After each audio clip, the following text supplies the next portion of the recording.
Yeah, and the reality is, I mean, artists, unless you're somehow independently wealthy and don't care what at all about what people think, that's the only way you're independent of the audience, right? No, I'm really just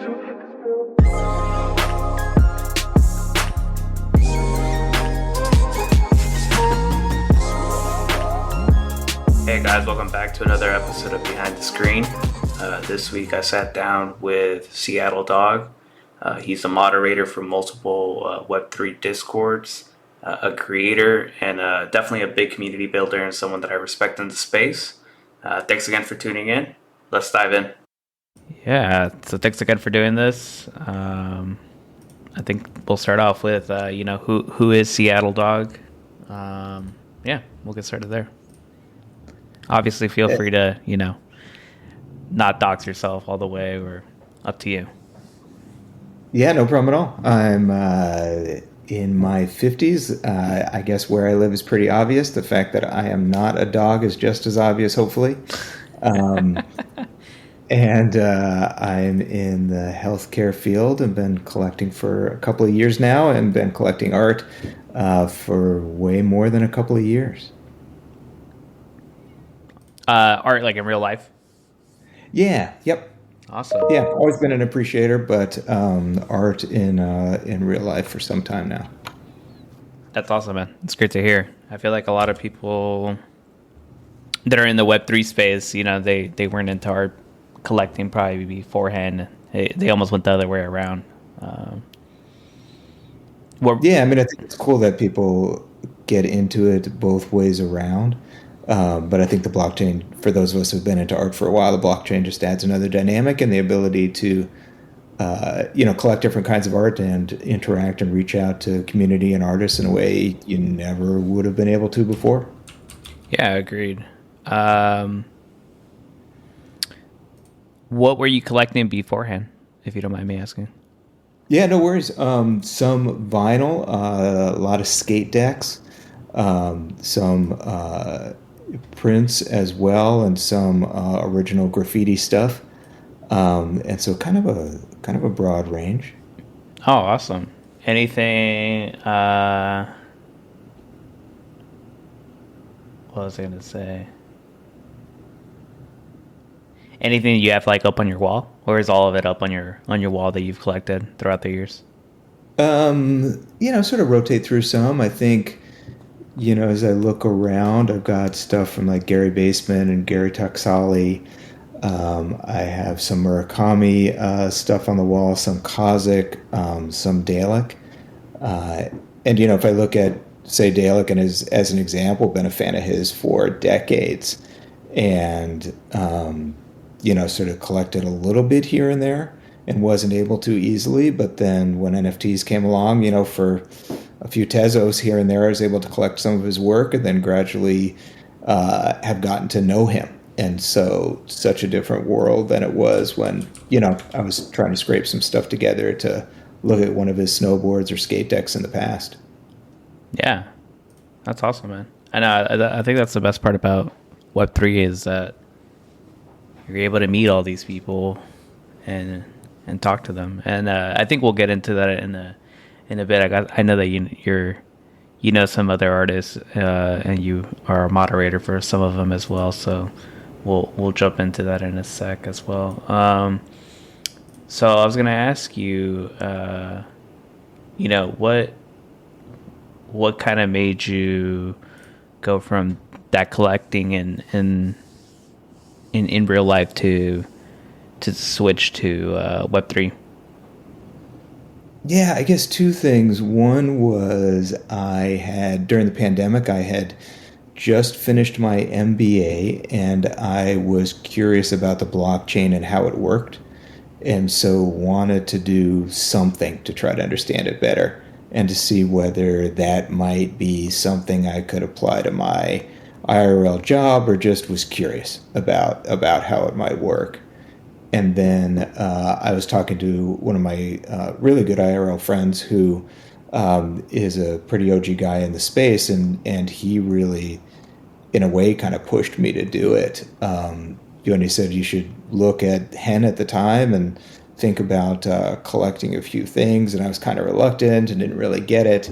And so he had a nice guide and walked me through how to set up a wallet. So I set that up, and he was smart. He did a thing. He sent me 100 tezos into my wallet, and he's like, "Okay, now you owe me 100 tezos, but take it and buy art you like and repay me when you get around to it by buying me 100 tezos worth of cool art." And so that was kind of the kick in the ass that I needed to jump in. That's so funny. Yeah, I was just looking at your wallet as well, and I see the entry, the 100 tezos. So, what made you buy? I think it looks like it's called Moo as your first piece. I mean, I think I know why, but what? Man, I gotta look back at my wallet too. I don't even remember. Here, I could send it to you. It should. Yeah, no, I'm pulling it up now. No worries. I think early on it was some of the stuff that either he had collected and I had liked too. Which piece were you talking about? So I believe it's called Moo. At least that's what I'm able to see from kind of the blockchain test side. Give me a second. Yeah, I can look back at some of the stuff that I still have, and some of it is some early generative stuff. Some of it is kind of anime stuff from Beans Boys, and really of the pieces I have from back then that were early, I've got, the Dozier from Lucrece, which I bought, I think may have been the first piece I bought on secondary. This one here. Yeah. Are you recognizing this or no? It's not pulling up yet. Yeah, if we go in the other way around, here.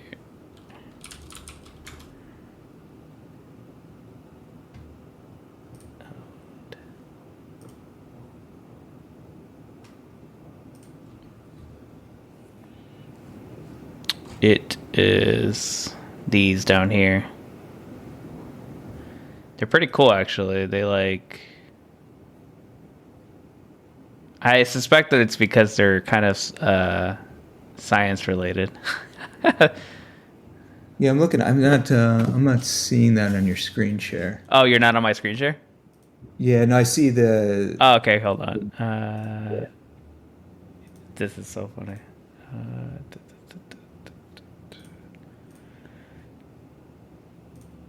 There we go. Oh yeah.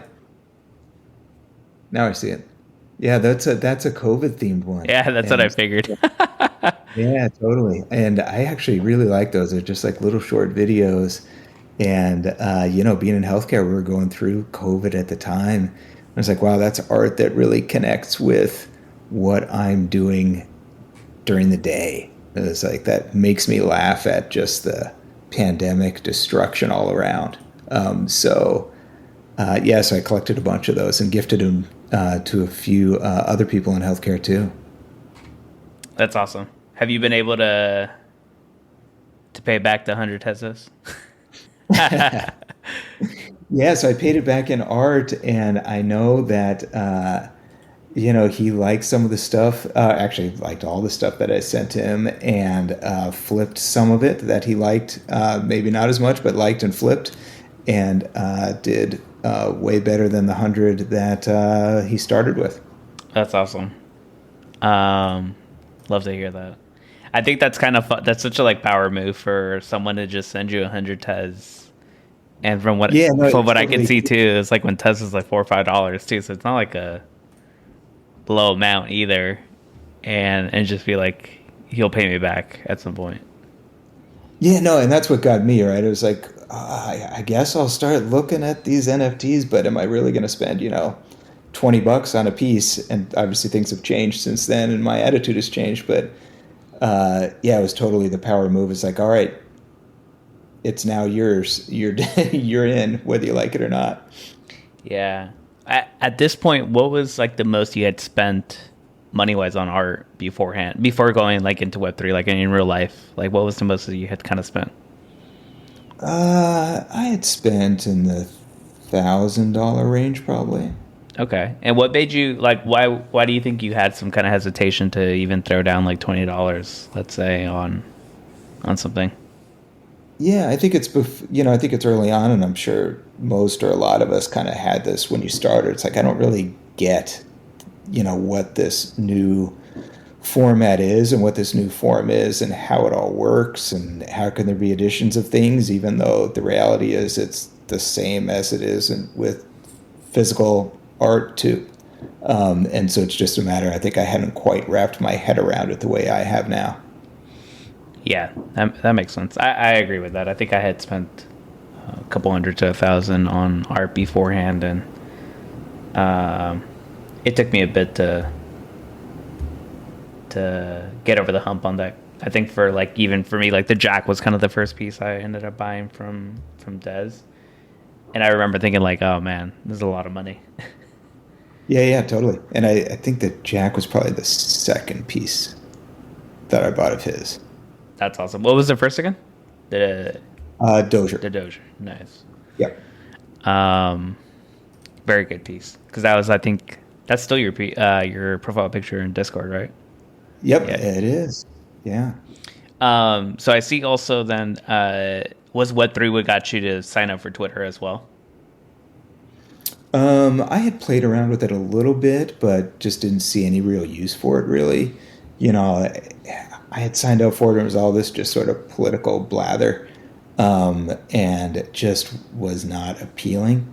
But yeah, then I signed up for Twitter under my name here, and I was like, oh, there's this whole sort of subculture world that I didn't know about, and it was why I signed up for Discord too. I'd never used Discord before either.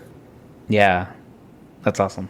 Um, yeah, I think Twitter has benefited a lot from the Web3 space. It used to just be very. I mean, it still is very angry, like an angry place as a whole. Yeah, I think we could all use a little more anger in our lives. Yeah, uh, but I think it's chilled out a bit. At least my feed's a lot more chilled now, I guess, compared to what it was before. It was just a lot of angry politics stuff, and I was like, yeah.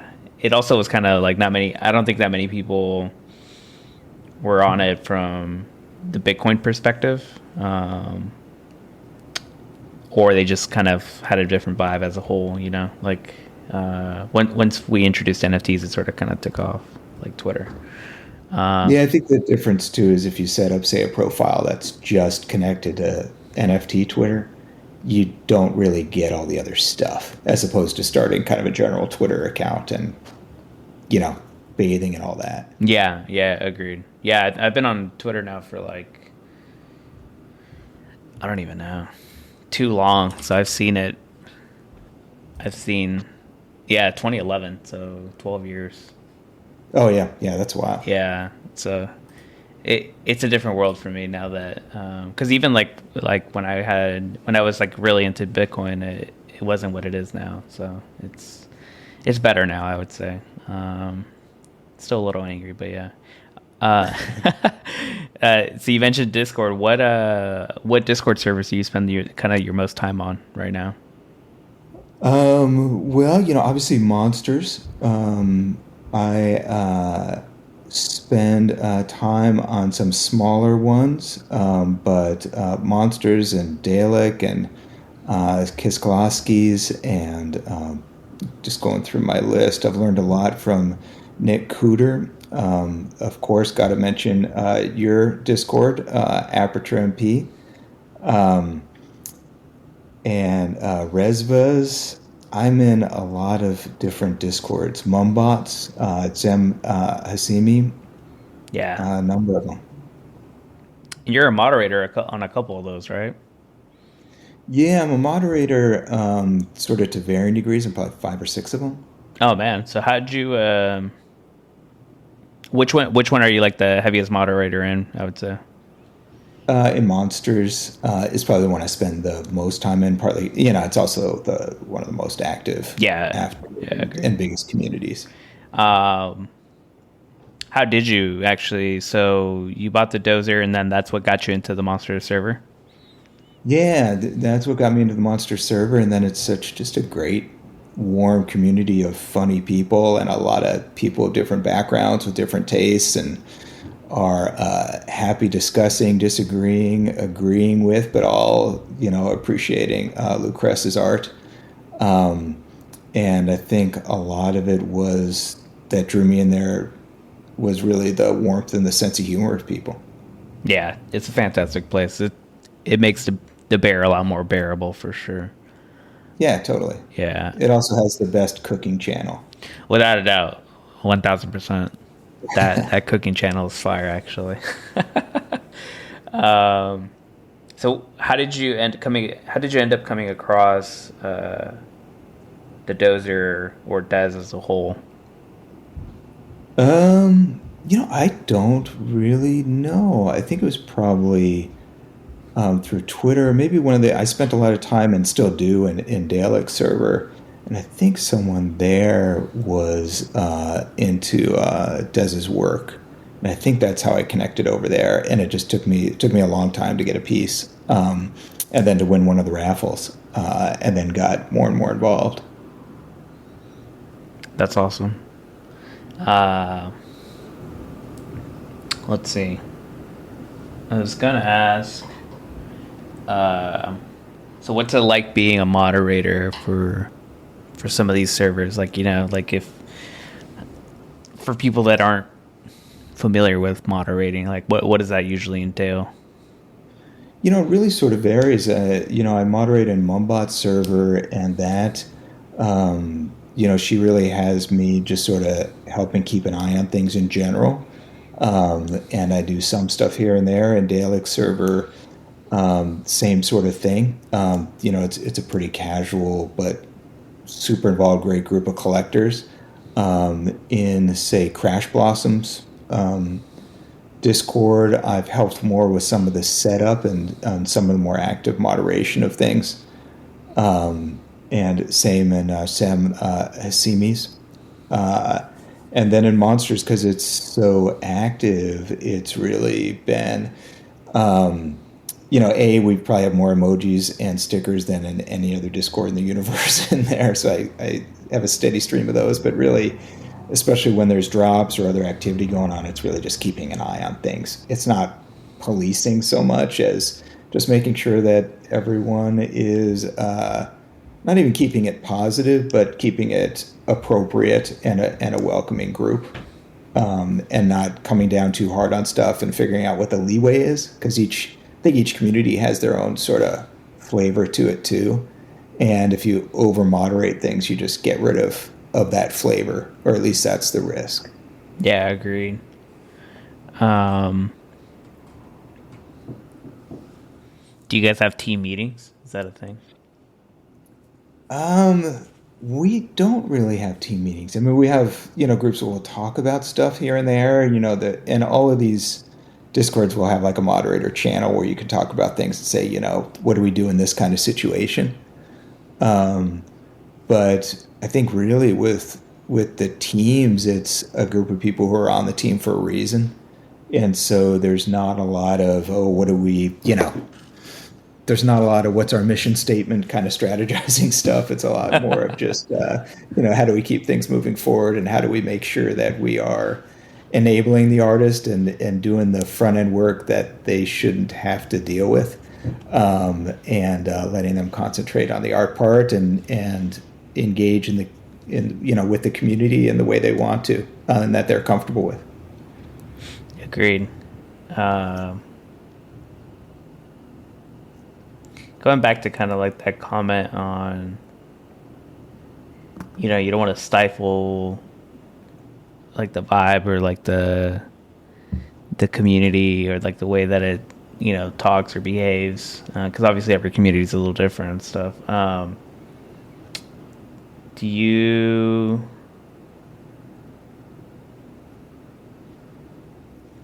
how do I phrase this? Do you feel like that's what makes you kind of stand out from whenever you join these servers? Is like, I'm assuming you started off as probably just like a regular contributor, and then based on your contributions, and that's kind of how you get asked to become a moderator? You're already kind of come into most of these as a moderator. I don't think I really came into any of them as a moderator.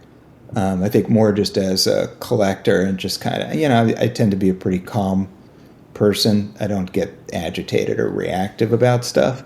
And I think it's easy to get that way online, particularly when you're anonymous.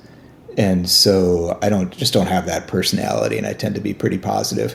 And I've liked learning the technical background to the extent that I know it on the back end of it.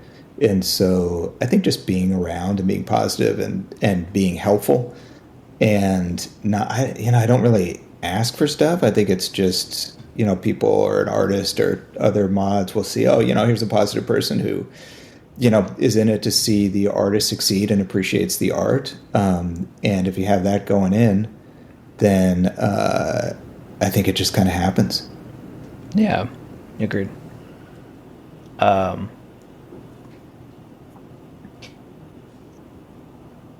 I mean, it sounds like it's a lot of work.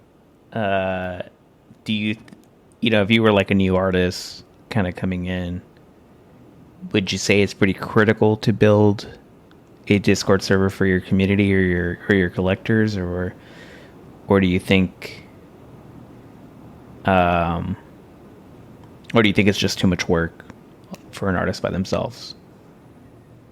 I think you can do it anyway.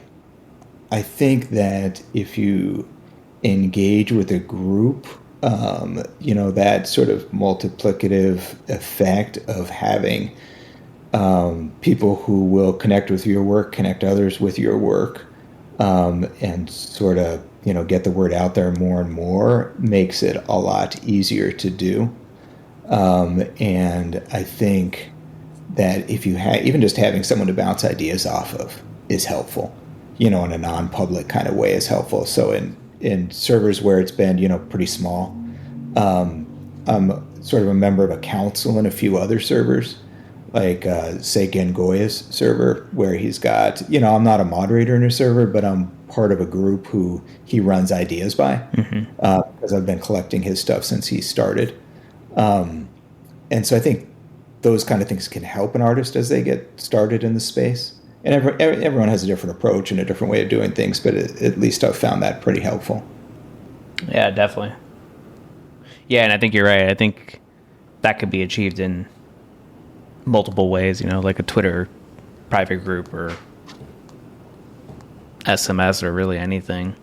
Yeah, because there's no one way to do stuff, right? And there's no one thing that will appeal to everyone. So if you have 2, 3, 4, or 5 people who have different points of view, then you can really discuss. And, it's up to the artist, right? They're the boss in all of these servers. And they'll take or leave your advice, or, we'll get advice from other people as well. But I think it helps, at least from what I've seen. And my advice has not been taken plenty of times, and that's great. I mean, it's all just, it is what it is.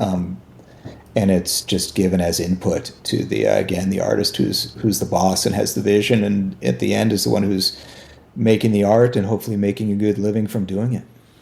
Yeah, definitely. Kind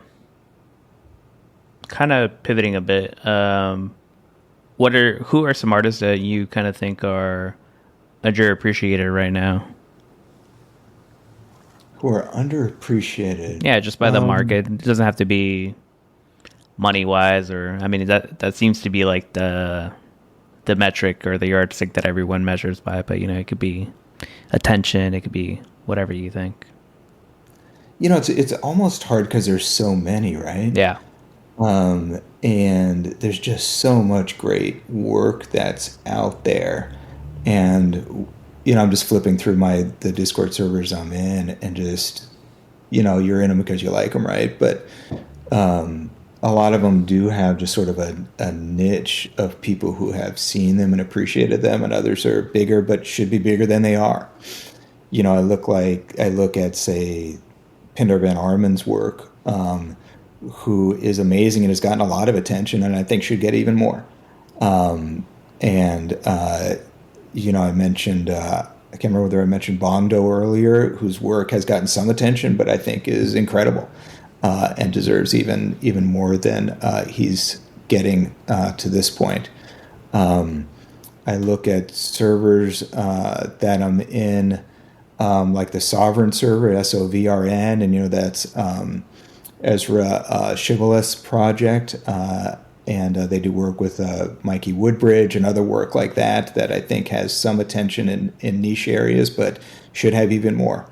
And so it's a good question, but it's almost an endless list, which is one of the amazing things about the space. Yeah, you're always discovering new artists, that's for sure. I know you mentioned Pinder Van Arman, and you recently acquired a ByteGans. What makes you bullish on Pinder? Of course, not financial advice or anything for anyone, but Yeah, yeah. you, No, I mean, I think the work that he does, the things that appeal to me in an artist in general are someone who has a distinctive style, a distinctive point of view, or is doing something different. And you look at it and you say, oh, the mechanism behind that, the style behind that, the approach behind that is something that I look at and I recognize and would recognize it in a second. And so I know that Pindar, and I've had an opportunity to interact with him, is a really good guy, has a distinctive point of view, is doing some incredible and innovative work and has been for a long time, and that he supports his projects. And so, you look at the ByteGans and you recognize what they are immediately as an on-chain piece of art. You know the work that Pindar has done with the robot painting projects, with a number of his different releases, and definitely bullish on what he's doing, and really almost anything that he does. yeah, that's awesome to hear. Yeah, I think I actually found out of Pindar through you. Definitely. Oh, cool. Yeah, it wasn't on my radar for whatever reason, but I do love me some on chain art. So I think that's what got my attention. Yeah, and right now the prices seem pretty good too. Yeah, no, they definitely are at a point that's that for me, again, not my advice to any particular person, but for me, it was an easy piece to pick up to buy. Yeah. Other than that ByteGans piece, what other kind of other grails do you have kind of your eyes on, or what are some pieces that you're keeping an eye on? I think if you look at the things that people have done that are distinctive and are really interesting, I look at Crash Blossom's work, and he has the Gold Project and the Burners and Recall, and really the different point of view with dynamic art. And so I think the Gold Project is a really interesting one, where the pieces are affected by what other owners of the piece do. And there's a lot more dynamism to it, but it's a cool abstract work that changes all the time. Yeah, can you explain that a little bit more? So it's an NFT that changes based on like if a ton of people sell it, or what are they kind of looking at that other people could impact yours? Yeah, and so a number of different ways. And so he has pieces that say he has one series that varies with activity of Bitcoin. So what's the market doing, or what is gas on ETH doing? So those types of things. So each of these pieces, say in the gold one, have a fixed trait. So when they're minted, they have a specific sort of elements in abstract art, some more abstract than others. And so the other pieces are dynamic. So the longer you hold it, things will start to change. If the art is flipped within 3 months of mint or sale, it has a change. If there are sales with royalty or without royalties, there'll be different approaches to it. And different trends affect the way it is as well. Interesting. I like Yeah, the amongst other things. And there's kind of a vesting period with it as well. So the longer you hold it, there are specific things which will change on it and will stay changed. interesting. Yeah, no, that sounds cool. Actually, I like that. I think I heard about when I was talking to what is it like abnormality. He was telling me about and this is why I love blockchain stuff, like or just blockchain art as a whole. Like you could do some pretty crazy stuff. So like he was telling me about like a 10K PFP project where you know basically whatever the ETH price was, the goal because you know how like that became a meme at some point that ETH was going to hit 10K. Yeah. Yeah, so it was like a new piece would get minted based on the price. So the goal is that once it hits 10K, then all 10K are revealed or something like that. Oh, wow. Yeah, That's so very it's like cool. super interesting, and all 10K haven't been revealed because we haven't hit 10K for ETH. So yeah, just super interesting stuff that you could do like that. I like that. And that's one of the things that I think we both share is that, I mean, this kind of art is opening up new frontiers that we couldn't have appreciated before, right? Yeah. I wanted to touch on something you said a little bit earlier that just came to my mind, and probably a little too much bouncing back, but we'll come back to this thread in a second. How are you? Have you followed up with like Front Tech? I signed up for it and then got busy and haven't. So I can't tell you that I've been interested in it enough to make it a priority. Yeah, no worries. Yeah, I was gonna ask your opinion on it in terms of like we were talking about like artists, and there's different mediums where, um, you can get that feedback loop. It could be Twitter, it could be SMS, it could be whatever, WhatsApp, Discord. So I was gonna get your opinion on this whole Friend Tech situation with essentially like the people that buy your, they're not shares anymore now they're keys, but the people that buy your keys are either speculative on you or supporters of you, and then now you have like a communication channel directly with the people that in theory would be supporters of you. So I was trying to see what you thought about that whole idea, but if you aren't too familiar with it, no worries. Yeah, I'm not that familiar with it. I mean, the way it came across just sort of in the two sentences, it just felt like, I love owning art by artists, but I never have it as a view of I own an artist. Yeah. Yeah. And so that just turned me off initially. I'm sure there's a lot more to it, but just that idea just rubbed me the wrong way. Yeah, I get that. Yeah, there does seem to be a little bit of that in the NFT space sometimes, is that if you acquire a piece from an artist that they're somehow beholden to you, to Right. your response, like to your responses and all that.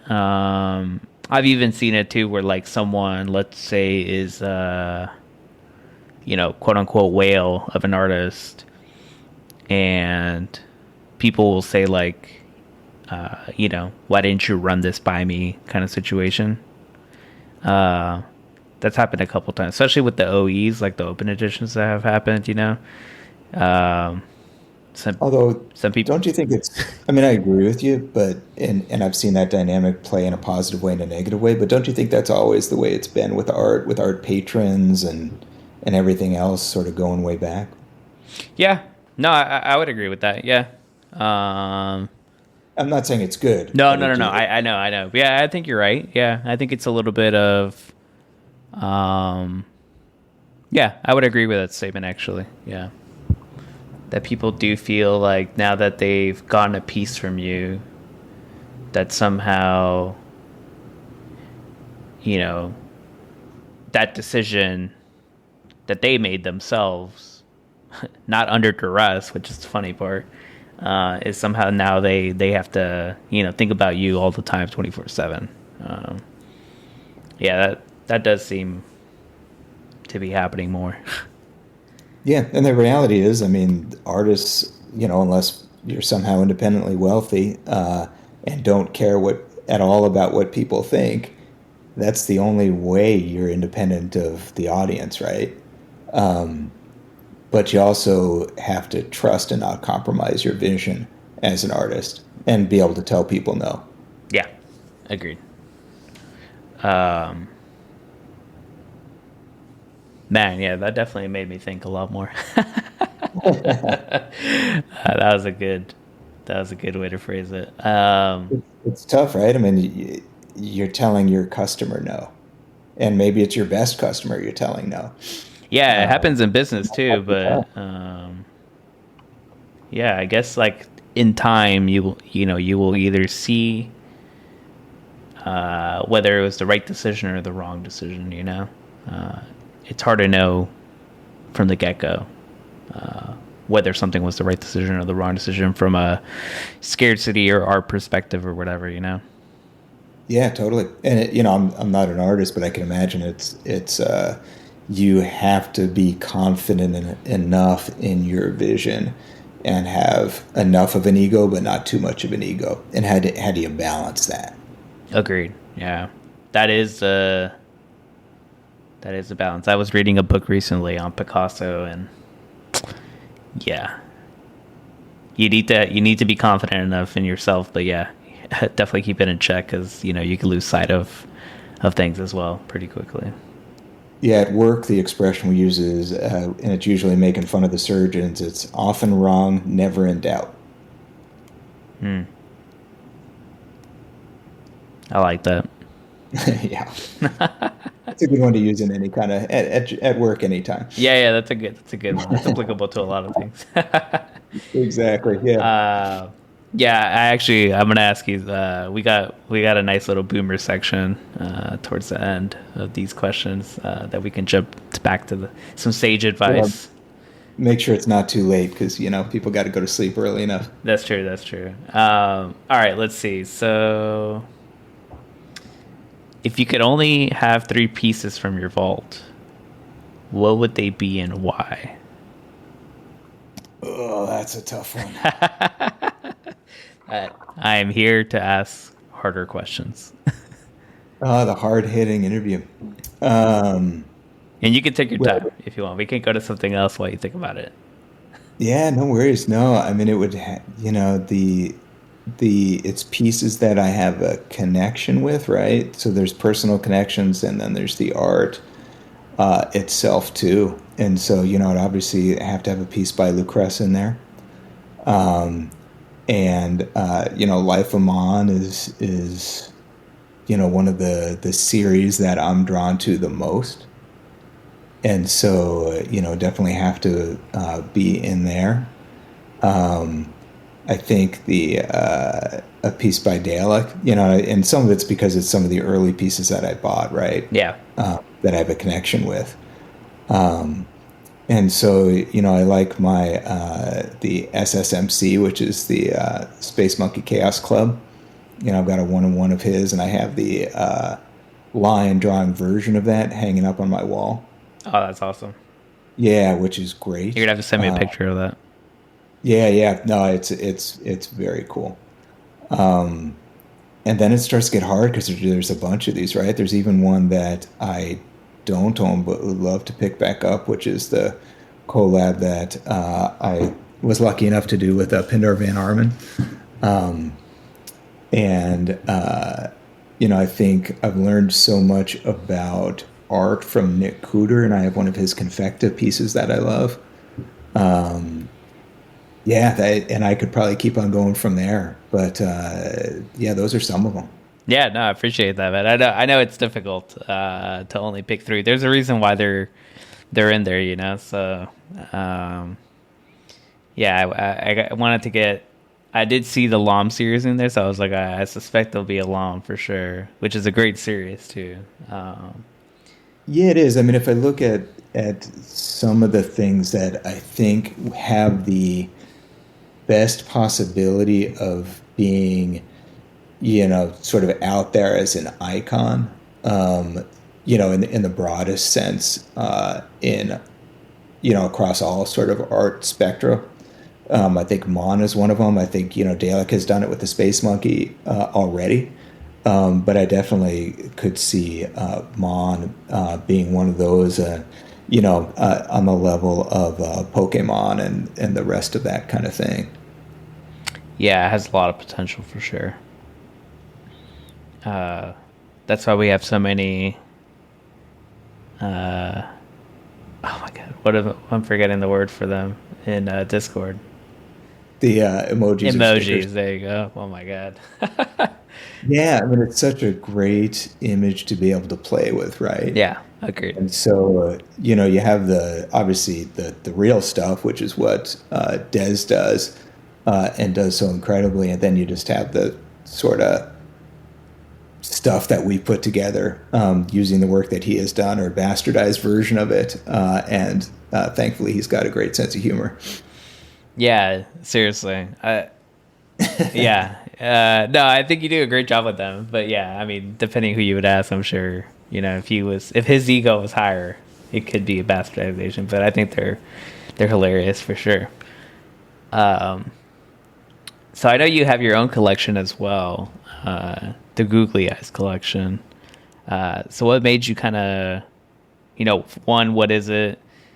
Two, like, what made you start minting it, or specifically what made you kind of mint 001 Nebel? Yeah, thanks for asking. So the Googly Eyes is just that. Like years ago, probably 3 years ago now, I guess. I mountain bike a lot. So I spend a lot of time in the woods, like 2 or 3 days a week. And I used to race mountain bikes for a little bit of time. And so every time I was riding, I was just trying to go as fast as I could, and comparing my times and, I need to go 6 hours or I need to go 8 hours on a ride. And then I just sort of backed off some. And I think the pandemic helped me do that too and realize I wasn't having fun doing it anymore. And so I realized, you see faces or things. It's the way our brains work is we tend to imagine faces and things because we need to be able to recognize,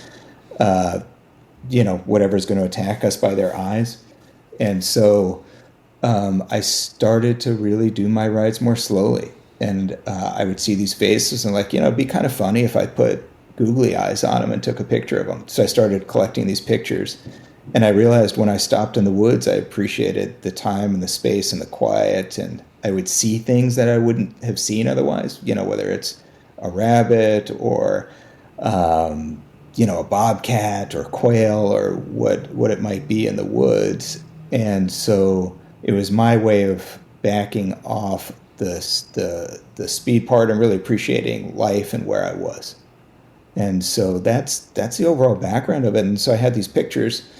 And I figured, I'm into NFTs now. Maybe people would be interested in picking up some copies of them.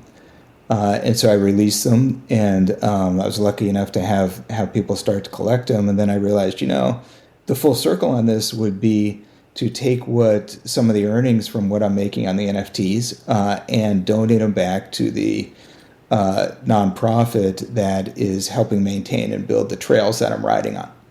And so I brought it full circle and was doing that. And that's where, if there were bags of dog poo that people were leaving on the trail, I would find that if I put eyes on them, people would pick them back up because they noticed them more.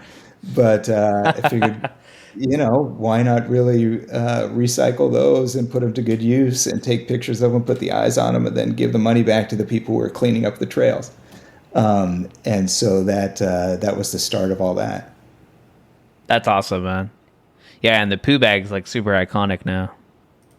Well, that's been fun. I mean, so there was a Tezos trash thing that was going on. I was like, this is the perfect thing. I'm going to throw eyes on it and mint some of it. And then I just thought the shape of it and the whole idea behind it was so ridiculous that I could then parlay it as a blank canvas and turned an 8-bit version of it and then sort of these blank token versions of it and put stickers together of it and some T-shirts and some hats. And I think now the stickers are in 6 or 7 different countries. People have sent me pictures of them, which has been really, really pretty fun to see. Do you know what countries those are? I think I saw one. It was in Spain recently. Yeah, let's see. Spain, England, Ukraine, Japan, Colombia, all over the U.S. Um, yeah, and one's going out to Poland this week. Yeah, and I'll be putting one up in Italy. Oh, and Italy soon. Right on. There you go. Yep. Yeah. Yeah. Yeah, so that's either a positive of spreading a little joy and something lighthearted around, which is what that basically is, uh, or just putting poo around the world. Depends upon how you look at it. Yeah. Hey, it's me, Gramajo again. We just want to take a quick break to thank you for listening. I also want to talk to you about the DGens agreement. If you could subscribe, leave a review wherever you listen to your podcast, that's greatly appreciated. It helps with the channel. And we will have a Zeely word later on, so make sure to join the community. Thanks again. I wanted to talk to you about this the spider with the googly eye. Yeah. How'd you? It's like some crazy shots, man. How'd you? Did you just like throw them at the spider web and then wait it, or what? How did you get some of these shots with the googly eyes and the spider? Yeah, I hesitate to describe it, but so the two main things I'm done with insects is one, I did a slug series because there's living in Seattle in the woods, there's slugs everywhere. So I'm like, all right, I'm gonna try putting googly eyes on slugs and take pictures of them. So that wasn't too bad. Um, and this time of year, actually, right now, there's a ton of spiders around in our area. And so it's like, I wonder if I could get eyes to stick on webs. And it ends up not being that easy to do. No, that's why I was curious. And so what I do is I take long tweezers and I hold the eye really carefully and then find sort of a spot, usually at the intersection of the web where they'll stick. And then the spiders, sometimes it's amazing. I have some videos of some of it where the spiders just will, the way they kill prey, and I didn't really appreciate it before I started putting eyes in webs, is they will spin the foreign object or the insect really quickly and surround it in web really fast, or at least the spiders around that I've been playing with will do, and then sting it or bite it, and then eat it. And so they try doing the same thing with the eyes, so you can see them just sort of spin it. But as they get close to it, and if you put a pair of eyes, you can get some pretty cool shots. That's awesome. Yeah, so it's just a matter of trying to catch it at the right time, which I've always wondered. No one has seen me doing this, but I haven't come up with a good thing to respond to when someone on the street would ask me what the hell I'm doing. There's just no good answer to. There's just no good answer to it. Eyes on webs and taking pictures of spiders, right? Yeah, exactly. That's hilarious. Yeah, because the spider series was there's some crazy shots, man. I'll make sure to include them, but yeah, there's some crazy shots in there for sure. Oh, thanks. Yeah, that was really fun to do. Yeah. Let's see. So I was gonna ask you why a poo bag, but you explained that very well already. Unless you think there's anything else you want to say about why you chose the poo bag. No, I mean, that's another one where, no one has seen me do it and asked me why the hell are you putting googly eyes on a bag of poo on the side of the trail. Yeah. But hopefully I won't have to answer that question. Yeah. I think it's kind of hilarious though that like, I like that you said that, as humans, we see, when we see eyes kind of looking back at us, it stands out to us more in nature. And so I think it's kind of hysterical that you put the eyes on the poo bag and then I'm sure someone's walking and it's like, it makes them pick it up more, Yeah, totally. It's called face pareidolia. And we have this perception that we put meaning on something that's kind of vague or nebulous. And so you have this bag, and if it's, that's the way of thinking about it, I guess, is if you have this nameless, faceless bag, you just leave it on the side of the trail. But you pop some eyes on that, and you're going to pick up some trash. Yeah, I feel like This has a lot of potential. I wouldn't argue. Yeah, like in terms of like bad actors. Like I hate people that litter, so I feel like this could be there has to be a campaign somewhere in there where we put googly eyes on things and people will be more inclined to clean. Yeah, I mean, and it goes back to that the amount of time I spend in the woods is a lot here in the Northwest. And, no problem with people walking their dogs on the trails, but why would you bag something up and just leave it out there in the forest? Yeah, that's an odd choice for sure. Yeah, it's just wrong. And so, yeah, throw some eyes on it. Yeah, I love it. So I know you mentioned that you mountain bike. What else do you do outside of kind of Web3? What else do I do? Big into coffee. Oh, yes.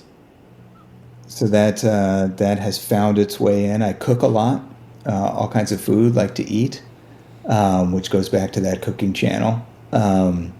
Those are some of the biggest things that I do.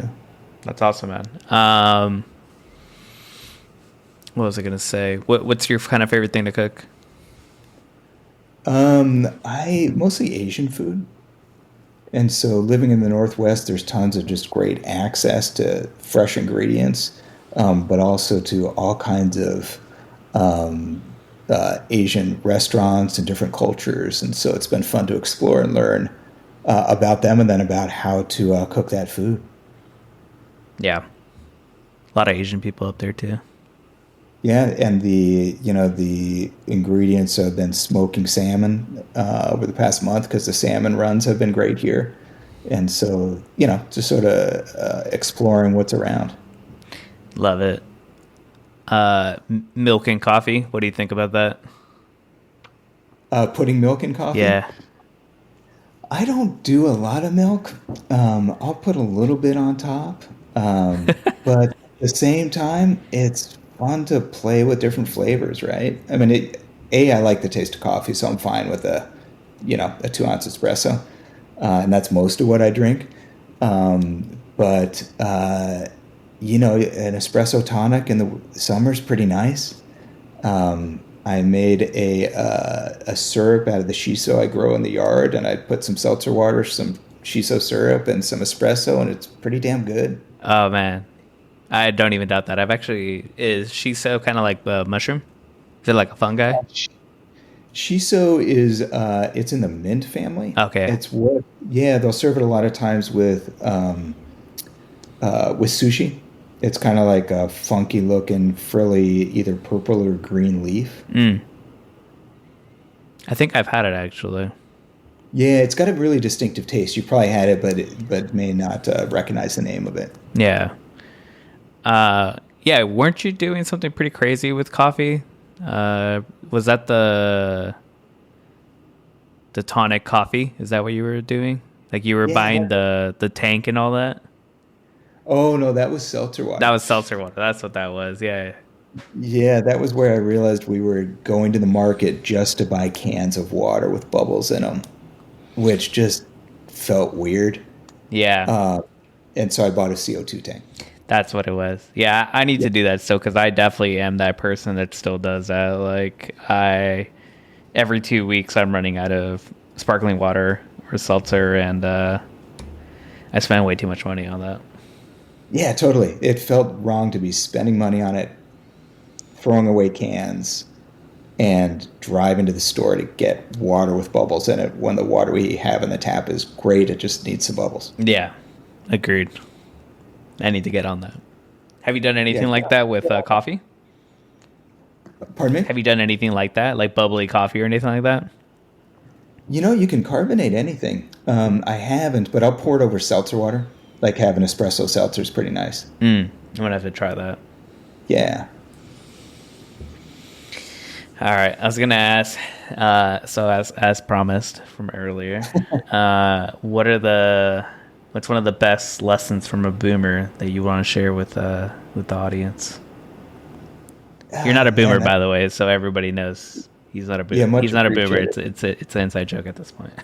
What am I, like an old millennial? I don't know what I am. I'm in some category. It wasn't boomer. Yeah, definitely not. But I think it's like a running joke now where like anyone that's like over 30. 25 is like or 20 is like a boomer in web 3, and it's kind of funny because like it makes me feel, I'm sure you get this probably as well, but like recently Adam or what's his name on Twitter, Ryan Rytonic or something like that, he was like, it's my 24th birthday, and I was like, holy crap, I'm freaking old. Like, Yeah, totally. yeah. Yeah, 24 was some time ago. Yeah. Yeah, so I think that's what cracks me up about Web3. Yeah, so what do you have any sage wisdom that you'd like to share with the younger audience? Yeah, I mean, I don't know that anyone's advice is any better than anyone else's, but at least for my approach to things is always I've always loved learning and being open to new experiences. And then I guess from what I see from people is how you look at things and mental health issues and depression, those kinds of things aside, it's a choice whether you want to be a generally happy person with a positive outlook and kind to other people, or whether you want to react to things negatively. That's in your control. And so you see so many people sort of, and it's more as you get older, I think people become just sort of angry at the world or disillusioned or upset. And you can decide the lens through which you view things. It's easy to become angry and get pissed off if someone cuts you off in traffic. And I'm not saying I don't at times, but I do my best to try to say, I can decide what my outlook on the world is going to be, and I can let things affect that or not. But if I decide that I want it to be positive and I don't want to turn into some angry old man, but I'd rather be, happy with the world generally and see the positives, not to ignore the negative, but to enjoy the positives, that's a choice. Love that. Yeah, I tend to be a pretty positive person, so I appreciate that wisdom because, yeah, I fully agree. Like you're responsible for your own emotions and how you react to things, and you can either let something hold you back, like you can let that anger consume you and like hold you back, or just brush it aside and keep living life, because sometimes like if you let that anger consume you, you've almost like let who or whatever caused that to you, you've let it win or define you. So when it's defining Yeah, you, totally. then it's you've lost control at that point. Yeah, and it becomes a self-fulfilling prophecy. Yeah, exactly. And through my work, I see a lot of the older population, and there's people, men and women, who age and just become angrier and angrier, and their lives weren't any better or worse than the people who are happy. It's just how they chose or what kind of mode they fell into. And so I try to make it a conscious decision. I don't want to be that negative person who's just unhappy all the time, to the extent that I can control that. Yeah. Kind of staying on the topic of advice, if anybody was kind of joining, because there are some people that are still joining us in this crazy world of NFT and Web3, what would be some advice you'd give to someone, like, let's say they just got started today or yesterday, they wanted to get started? I think it's, from a community standpoint, spend time in the places you enjoy and where the vibe is something that fits your personality. And, obviously the art is what you like, and you'll gravitate toward like-minded people and make friends, right? I mean, we've been friends for a while.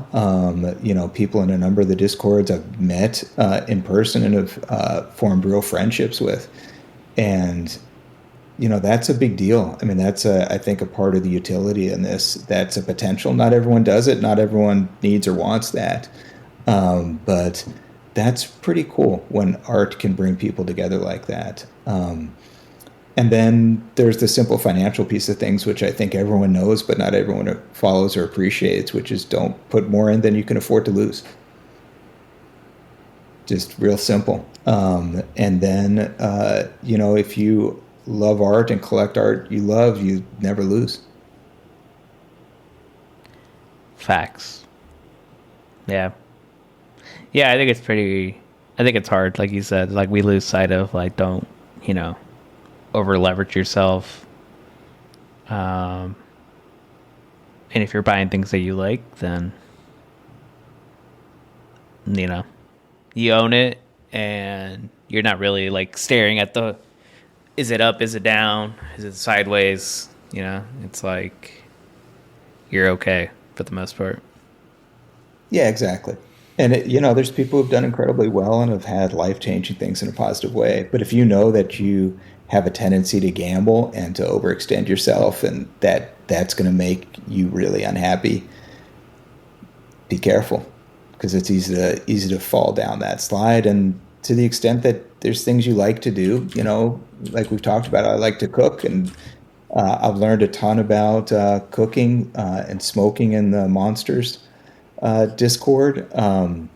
I like art, and I've learned a ton about color theory and art, and have read books um, Luke Kress and by Nick Cooter, and have learned a ton there, and books that Crash Blossom has recommended. I'm looking at doing a charity art project with the Monogramma group, and so there's really just opportunity if you keep your eyes open and your ears open. Love that. You should send that list of book recommendations to me, man. I'm starting a series, like a miniature book club, all all art based kind of things. Because our art's been around forever, and there's a lot of lessons I feel like that we can all learn from the past, whether as a collector or as an artist. And why not learn from the past? Yeah, totally. And even things that my education, I had a liberal arts education, but I didn't really learn a lot about art in any kind of formal way. And so some of these texts are really interesting to read now that, I am where I am, and it helped me appreciate things more. Yeah, yeah, agreed. Um, yeah, a couple more. Do you have any good dad jokes for us?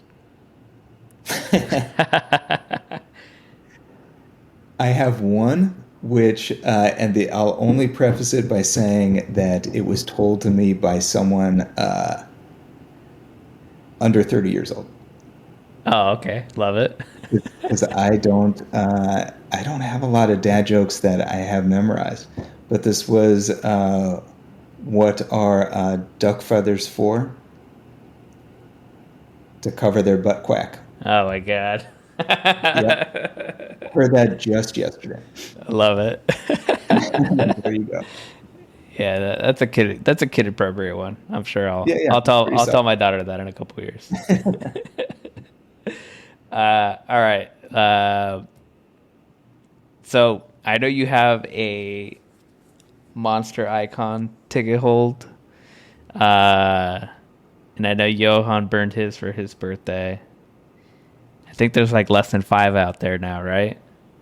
There are, and it's going to be some more should be coming out, I would think. Yeah, I would think so too. But I trust Des that he'll release them, in whatever method that he wants and at his own time. I'm sure it will be good and fair and everything. Agreed. So let's just say hypothetically all 5 are out with unique holders. Are you on the side of burning, as soon as you can to find out your icon, or are you in the I'm a hold out and see? So I've had it for a little while now. Yes, I have not burnt it, and I don't have any particular strategy. How's that? that's fine too. Yeah, I think just when it feels right, and I'll have that conversation and burn it and see what I get. There you go. All right. That'll be the fun of it. I think one day I may wake up and say, now's the time. Today's the day. Today's the day, my friend. Today I choose violence. I choose the burn. Oh man. Yeah, the new icons were pretty sweet though. Like the Johan's is really nice. I like his. Johans is great. Yeah. Totally. I feel like I want to say I have the discipline to be like you, but I'm still a gambler, I feel like. So I feel like that side of me would want to win at some point. I'd be like, I would wake up and be like, I feel like I wouldn't last like a month. Yeah, see, I'm not much of a gambler, which hurts me and helps me in this space, Yeah, yeah. right? But yeah, at some point I'm gonna have to burn that thing. Yeah, I mean, has he said, like, I don't know if he said this or not. Maybe he has. But, like, if you're like the last one, I don't think he would force you to burn, right? No, and I don't know that there's any advantage to being the last one either, right? No, I don't think so either. I think it would be. Yeah, I don't think so. I don't think so. Yeah, so it's an open question. So why the hell haven't I burnt it? I mean, obviously it's your decision or whatever. I do like the fact that I just turned the interview around on you there. Yeah. Yeah, no, that is a good question. Yeah, I don't think it is a benefit to be the last one. I mean, I think you could say like there might be some speculation like that it would go up in value, so it would be worth more. But the reality is, I'm not going to sell it, right? Yeah, exactly.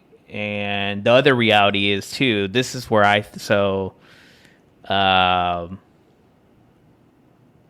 you wouldn't. So, from my understanding, is that when you are going to burn, you are able to make suggestions or give preferences on certain colors that may be taken into consideration or not. Yeah. We don't know if all five have been drawn, and it is what it is at this point. So this is all speculation. But it would be my understanding if you were inclined to a certain color and preferences are taking into consideration, then sooner would be better. Because if you're the last one, you got the last color. Doesn't matter.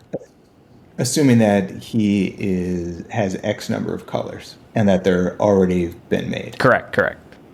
Yep. Yeah. But I don't know if that's true. I don't know either. Yeah, I think I remember him saying that he hadn't actually drawn them all. But I mean, I'm assuming he just drew Johans, or maybe he had it kind of almost buttoned up, like ready to go. Maybe just added like that new Halo attribute. Yeah. I'm guessing. Obviously, I don't know, but yeah, I don't know. I mean, I would definitely push for like a black and white one. That'd be cool. That would Yeah. that would be my thing. I'm sure that would be like, it doesn't exist, so you're crazy. Yeah, I don't know actually, but that's kind of my theory. My theory would be like if there was even like, let's say, I think there's like what, 8 colors. What's DeFi? Like 8 Yeah, DeFi is 8. 8 colors, right? So like, let's say those are the 8 colors potentially available to you as a icon ticket holder. Obviously 5 is less than 8, so we're already limited. There could be duplicates within that. Yep. Yeah, I don't know. I feel like I think that's what would drive me to burn. Because if I had even a smidge of possible influence, or even saying like getting a preference, like if I was like, oh, okay, I want an orange one, then I would take it. Yeah, it's interesting. I might go with, and I know Lucrece, and I'm lucky to have him as a friend, and so for me, I might just say I trust you. You know the kind of stuff I like. Yeah. Did he? I think he did confirm too. If you own the ticket, you can claim the lawn pieces, right? Um, I don't know. I think so. I think so, right? I feel like that. I'm not positive though. I feel like I remember someone asking that, and then yeah, I think I remember that. Doesn't Dalek also have an icon? Yeah, he either has one or he did a collab. Yeah, I think he did a collab one, if I'm Yep, remembering correctly. yep, that is correct. Yeah, I wonder who owns that. You ever tried making a move on that one? I have thought about it. Yep, I almost did a while ago, and then I got the pack.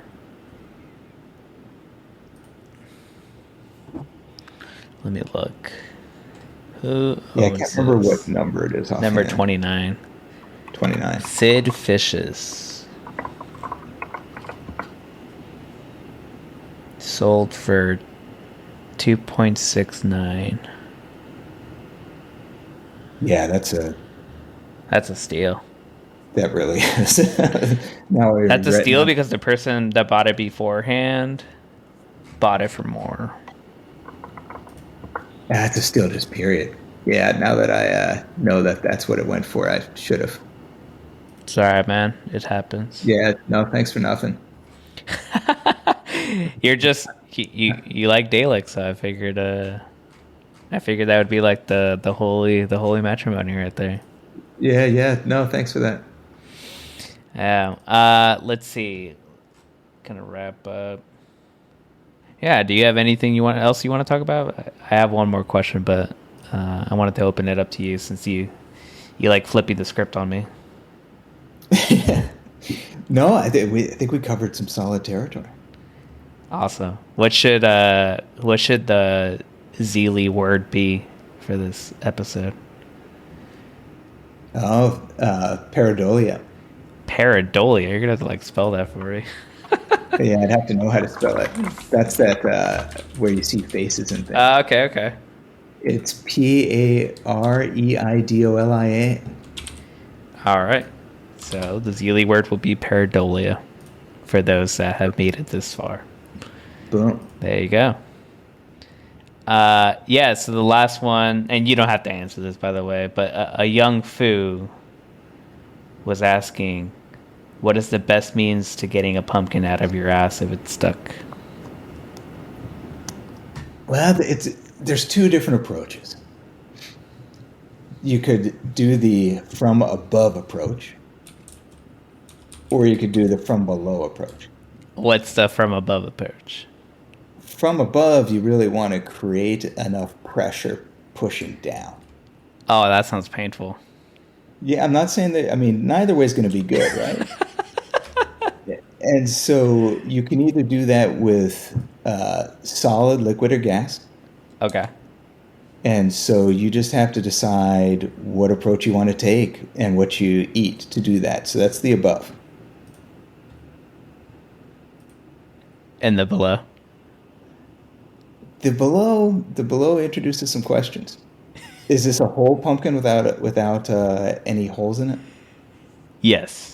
Let's say for the sake of this conversation, yes. Yeah, no, because that's important. So I think Okay. because what you want to do is I think you're going to want to put holes in said pumpkin and potentially have it collapse. Okay, okay. And then Right? the parts that stay in there. But Yeah, push it out then afterwards. that's the above approach, or the forceps approach. Got it. Okay, okay. Yep. All right. Yeah. I was curious about this because you posted that on your Discord server, which I will link on here. But Oh, I must have missed that. you did respond, but not with this level of detail. And I was like, I need to know more. Yeah, and I should say I think it's important to mention that this is not the voice of experience. Yeah. No. Yeah. This is a And hype. definitely no one should be sticking anything up there. Yeah, please. Please don't. Yeah. If there's not financial advice, this is non-life advice. Don't do this. Yeah, there's no orifice advice in this. No. discussion. Speaking of what is actually the weirdest thing that you've encountered at your job? Oh man, that is a very long list. I'll take the top two in the last 5 years. Well, let me give you a couple that come to mind. There's a guy who came in complaining of headaches Uh huh. and had shoved a pen up his nose. And you could And invisibly see the pen when he came in. correct. You could see just the end of it. Oh god. One of the nurses saw the end of it. Yeah, I So wonder why that, you had a headache. yeah, exactly. It wasn't something I thought of as typically as a cause of a headache before that. Yeah. Yep. And these, I'll tell you some more from the same guy. And he also was stapling his scrotum. What? Yes. Interesting. Yeah, and Is this like a kink? same thing on both situations. Recommend against doing that. Oh, 100%. Yeah. Yeah, Staples. Now my other question is, there's levels to staples. So yeah. No, this is more like a desk okay, okay, okay, okay. paper stapler. Yeah, Yeah. okay. That's still pretty. I mean, don't get me wrong. Any staple on the scrotum, that's a no go for me. But So we can quote you on that. yeah, you can quote me on that. Okay. You can. I will put that as the tagline for this episode. Perfect. Yeah, that's nuts, dude. All right, staples to the scrotum. Okay, that's a Yeah, new no, one. that is, as you said, that is nuts. That literally, yes. Yeah. There's your dad joke right I there. know, but that's not really appropriate just yet. No, hopefully not for some time. Yeah, not for some time. Yeah, exactly. Oh man, that's interesting. Got any other gnarly ones? Plenty, maybe for another day. Yeah, no worries. Well, thanks again for doing this, man. Pleasure. Always great to talk to you, and enjoy your Discord, your website, your YouTube, your podcasts, the newsletter, the whole bit. Yeah, man. Somehow I'm running. I don't even know how I'm doing all that, to be honest. I think I have to stop at some point. Well, you're putting out great content, interesting stuff, and are the king of all media. I appreciate it, man. Thanks again. Absolutely. You got it. Take care. If you're hearing this message, you've listened to the entire episode, and from the bottom of my heart, I thank you for that. I hope you enjoyed this new episode, and if you did, leave us a review on Apple Podcasts or wherever you listen to your podcasts. Please share this episode with whoever you think might find these interviews interesting. I will also be launching a Shithead History of Arts major, where I dive deep into previous famous artists and contributors to the arts and entertainment. If you'd like to see any specific person covered in future episodes, let me know in the comments or on my social media. See you next time.